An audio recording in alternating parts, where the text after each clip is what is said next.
If you haven't seen the final episode of The Mandalorian, stop what you're doing, cancel the Zoom meeting, get to it so we can talk about the awesomeness that just happened this morning. Let's go.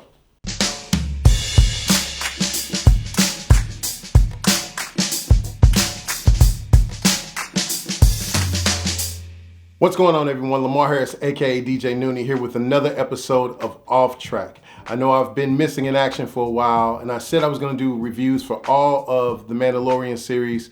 So I at least did the first two, but I had to do this last one. So, make sure you take a moment before we get into it to subscribe to the channel so you can be notified about alerts when I do post the videos. Make sure you also follow me on social media at LamarHarris314. And if you get a chance, make sure you stop by my website, thelamarharris.com.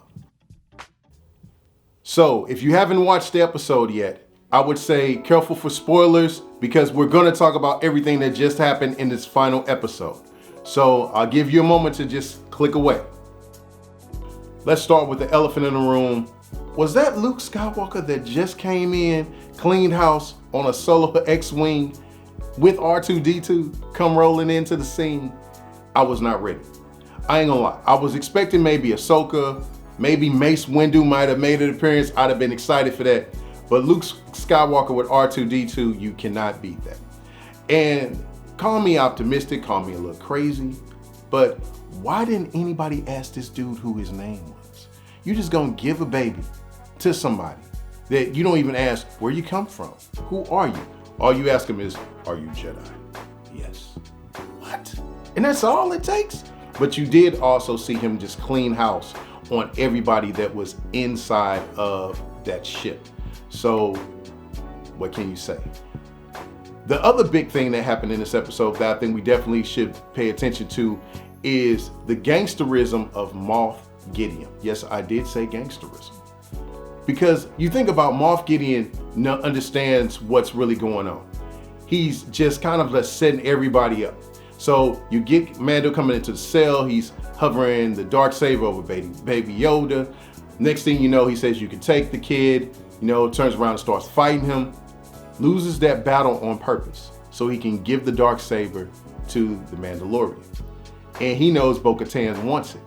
So the easiest way to make her kind of have to really choose what's going on is, well, hey, you just can't have this. You've got to fight him for it. And he knew this. And he just sits there and kind of manipulates the situation. Just like he knew that the Dark Soldiers were going to come back on that ship. And he just literally turns around and says to everybody in that room, everybody in here is going to die except for me and the child. And says it so calm and so coolly. You can't that's just gangsterism at another level. The other thing I was kind of curious about is nobody mentioned Admiral Thrawn, but I guess that's an Ahsoka thing. So we may see this going forward. What may happen and see if Admiral Thrawn will appear in season 3 or maybe in some of the other spin-off series. I wish again that they would have maybe included Ahsoka in this somehow, but you can't have everything. Luke Skywalker, I ain't gonna lie, was just great. Can't say anymore. The other thing I'm curious about is how they're really gonna set up this whole battle for Mandalore. When now you have the Mandalorian, who technically is now the wielder of the Darksaber, and you know that Bo-Katan is going to want that thing, but she's got to fight him in battle. So that's going to be very interesting. The other big MacGuffin is fast forward to the credit scene where you have Boba Fett going back to Jabba the Hutt's lair and cleaning house and taking over Jabba the Hutt's palace. The Book of Boba Fett. That's just going to be insane. Shout out to Disney for everything that they're doing to incorporate everything into the Star Wars canon. They're pulling like all kind of different stuff from everywhere.